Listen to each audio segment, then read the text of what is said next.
हरे कृष्ण। आप सभी भक्तजनों का स्वागत है आज के सत्र में। तो आज का जो शीर्षक है वो नौवें स्कंद से लिया गया है और शीर्षक है सगर पुत्रों की भगवान कपिल से भेंट।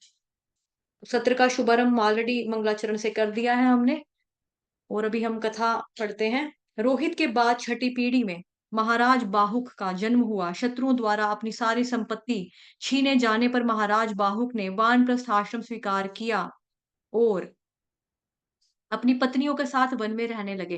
कुछ दिनों में वृद्धावस्था के कारण राजा की मृत्यु हो गई और उनकी एक पत्नी अपने पति के शव के साथ चिता में सती होना चाहती थी, परंतु यह जानकर कि वह गर्भवती है और वह मुनि ने उन्हें ऐसा करने से रोक दिया।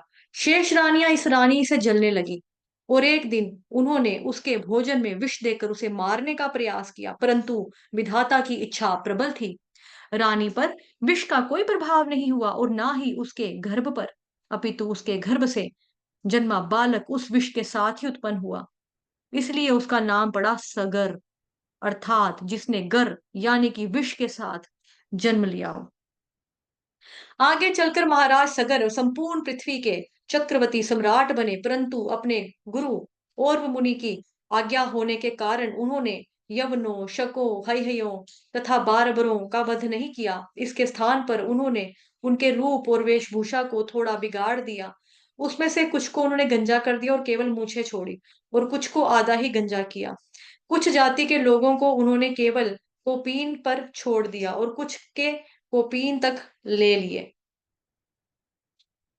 तत्पश्चात महाराज सगर ने पूर्ण पुरुषोत्तम भगवान विष्णु की संतुष्टि के लिए और मुनि के मार्गदर्शन में अश्वमेध यज्ञों का आयोजन पर आरंभ किया। इस यज्ञ के दौरान इंद्रदेव वहां आए और यज्ञ के घोड़े को चुरा लिया। महाराज सगर की दो पत्नियां थी, सुमति और केशनी।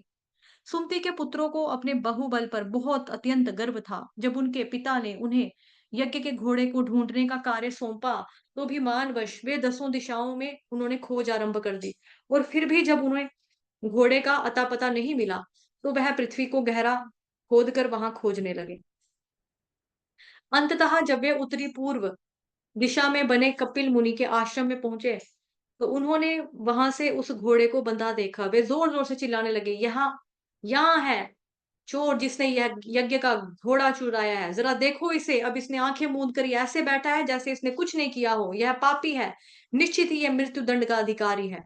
अपने अस्त्र शस्त्रों को ऊंचा उठाकर ये 60,000 राजकुमार चीखते चिल्लाते हुए कपिल मुनि की ओर दौड़ पड़े। शोर सुनकर जब कपिल मुनि ने अपनी आंखें खोली, तो सारे राजकुमार उसी स्थान पर भस्मीभूत होकर राख के 60,000 ढेर बन गए। यद्यपि कई बार कहा जाता है कि क्रोधित कपिल मुनि के नेत्रों से निकली ज्वालाओं ने उन्हें राख किया था, परंतु वास्तविकता तो यह है कि एक महान व्यक्ति का अपमान करने के कारण स्वयं अपने शरीरों से अग्नि बाहर प्रकट हुई और उन्हें तत्क्षण जलाकर भस्म कर दिया। अपनी दूसरी पत्नी केशनी के गर्भ से महाराज सगर ने केवल एक पुत्र को जन्म दिया। उसका नाम हुआ असमंजस और असमंजस का पुत्र हुआ अंशुमान। पिछले जीवन में असमंजस एक महान योगी था, परंतु कुसंग के कारण वह भ्रष्ट होकर अपनी उच्च स्थिति में गिर गया।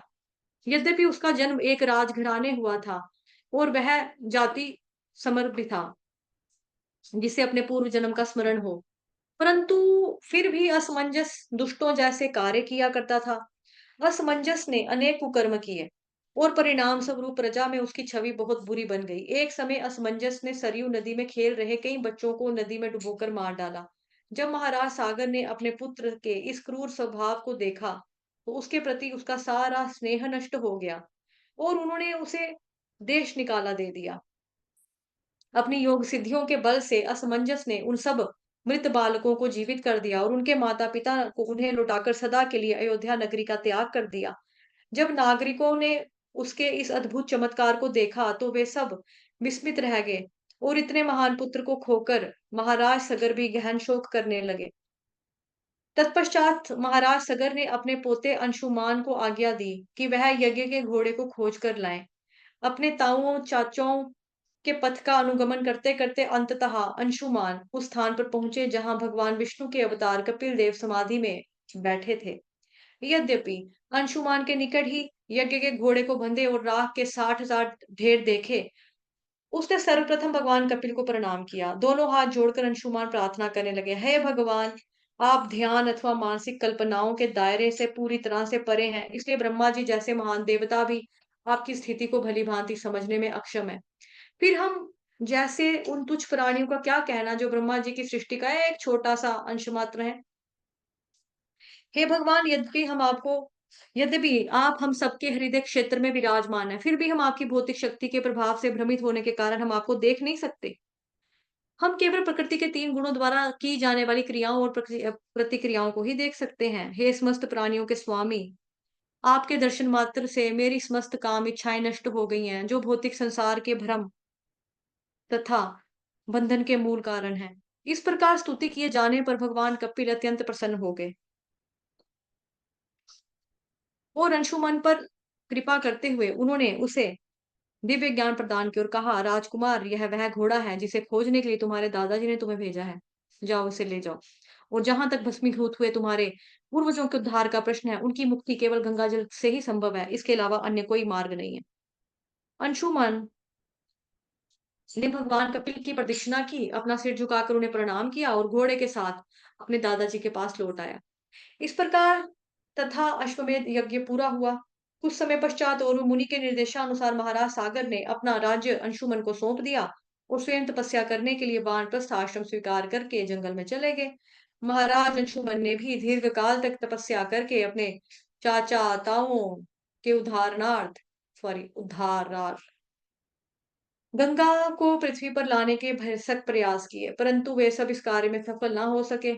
उसी प्रकार उनका एक पुत्र दिलीप भी इस कार्य में असफल रहा। इसके पश्चात आए दिलीप के पुत्र भागीरथ। उनकी घोर तपस्याओं से गंगा मैया प्रसन्न हो गई और उन्हें दर्शन देकर कहा, मैं तुम्हारी तपस्या से अत्यंत प्रसन्न हूँ। तुम मुझसे मनचाहा वरदान मांग सकते हो। गंगा देवी को प्रणाम करके महाराज भागीरथ ने उनके समक्ष अपनी इच्छा व्यक्त कर दी। उसे सुनकर गंगा देवी ने कहा, हे राजन, जब मैं स्वर्गलोक से नीचे पृथ्वी पर आऊंगी, तो कौन मेरे उस प्रचंड वेग को धारण करेगा? यदि किसी ने मेरे वेग को नहीं संभाला, तो मैं इस धरती को भेदती हुई नीचे पाताल लोकों तक मैं चली जाऊंगी। इतना ही नहीं, यदि मैं पृथ्वी पर आऊंगी, तो हर प्रकार के पापी जन अपने पाप से मुक्त होने के लिए मुझ में स्नान करेंगे। इसलिए मैं पृथ्वी पर नहीं आना चाहती। इतने सारे पापों का बोझ से मैं तो भेजिल हो जाऊंगी और खुद स्वयं को मैं कैसे इन पापों से मुक्त करूंगी? हे राजन, कृपया ध्यान पूर्वक इन बातों पर जरा विचार कीजिए। महाराज भागीरथ ने उत्तर दिया, हे देवी, भगवान के शुद्ध भक्त समस्त भौतिक इच्छाओं से मुक्त होते हैं। उनके यश की कोई सीमा नहीं होती और वे समस्त पतित जीवों का उद्धार करने में सक्षम होते हैं। ऐसे संत पुरुष सदैव अपने हृदयों में परम पावन भगवान हरि को धारण करते हैं।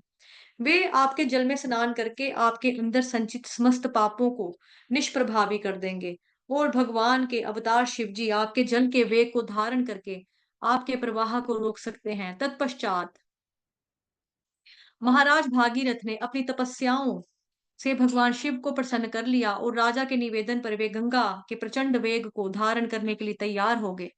तब उन्होंने अत्यंत सावधानी पूर्वक गंगा को अपनी जटाओं में थान दिया, क्योंकि वे भली भांति जानते थे कि भगवान विष्णु के चरण कमलों से प्रकट होने के कारण गंगा जल परम पावनी है। तब महाराज भगीरथ गंगा को उस स्थान तक ले गए जहां उनके पूर्वजों के भस्म ढेर पड़े थे और गंगा जल का स्पर्श पाते ही सगर के उन सब पुत्रों को स्वर्ग लोकों में प्रवेश करने की योग्यता प्राप्त हो गई। फिर उन लोगों का क्या कहना जो श्रद्धा और भक्ति भाव से गंगा मैया की पूजा करते हैं, क्योंकि गंगा देवी भगवान विष्णु के चरण कमलों से उद्भूत होती है। वे हमें समस्त भौतिक बंधनों से मुक्त करने की शक्ति रखती है। हरे कृष्ण कृष्ण कृष्ण हरे हरे, हरे हरे राम हरे राम राम राम राम हरे हरे। हरे हरे हरे कृष्ण हरे हरे कृष्ण हरे कृष्ण कृष्ण कृष्ण कृष्ण कृष्ण हरे हरे हरे। हरे हरे राम हरे हरे राम राम राम राम राम राम हरे हरे हरे हरे। कृष्ण हरे हरे कृष्ण कृष्ण कृष्ण हरे हरे कृष्ण हरे हरे हरे। राम हरे हरे राम राम राम हरे हरे हरे। वाञ्छाकल्पतरुभ्यश्च कृपा सिन्धुभयेव च पतितानां पावनेभ्यो वैष्णवेभ्यो नमो नमः। अनंत कोटि वैष्णव वृंद की जय, जगत गुरु श्री प्रभुपाद की जय, श्री कृष्ण चंद्र भगवान की जय, ग्रंथ राज श्रीमद् भागवत महापुराण की जय, गंगा मैया की जय। हरे कृष्ण।